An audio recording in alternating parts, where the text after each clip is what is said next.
ఏదైతే మేనిఫెస్టోలో ఉన్న విధంగా ప్రతి నెల 1వ తారీఖునే ఈ యొక్క పేదవారికి అందరికీ కూడా 4,000 రూపాయల పింఛను ఇవ్వడం జరుగుతూ ఉంది. అది కాకుండా గతంలో ఇచ్చిన మాట ప్రకారం కూడా 7,000 ఇవ్వడం జరుగుతూ ఉంది. అర్హులైన ప్రతి ఒక్కరూ కూడా ఈరోజు చంద్రబాబు పేరు చెప్పంగానే చేతులెత్తి మొక్కుతూ ఉన్నారు. ఆ మహానుభావుడు మాకు 3,000 నుంచి 4,000 చేశాడు. అప్పుడు 2,000 కంతుల ప్రకారం వచ్చింది.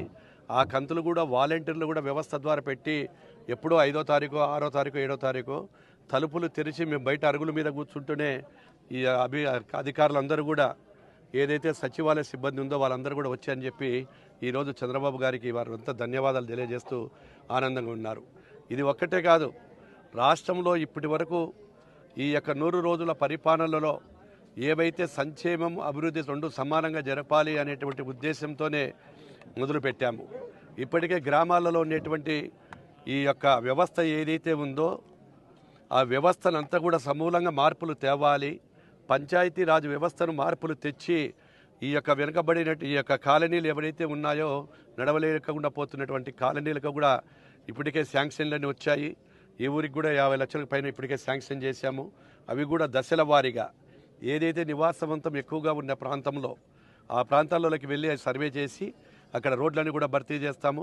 అదేవిధంగా కాలువలు కానీ ఇంకా ఏవైనా నీటి సమస్యను కూడా ఇంటింటికి కొలాయి అనేది కూడా మా మేనిఫెస్టోలో ఉంది. ఈరోజు వాళ్ళు అంటున్నారు 100 రోజులు కానీ తోలికే 6 మేనిఫెస్టోలో ఉండేటువంటి 6 ఐటమ్స్ ఏమైనాయి అని, సూపర్ 6 ఏమైంది అడుగుతున్నారు. మీ జీవితంలో నిజాయితీగా ఎప్పుడన్నా పనిచేశారా? ఈరోజు సంక్షేమం ఆ రోజు 7,000 రూపాయలు ఇస్తామన్నాము, ఒక నెల బోనస్ది ఇచ్చాము. మళ్ళీ ప్రతి నెల ఆర్థికంగా గత ప్రభుత్వం చేసిన పాపాలకు ఈరోజు ఎక్కడ చూసినా మాకు ఇబ్బందులు ఎదురవుతూ ఉన్నాయి.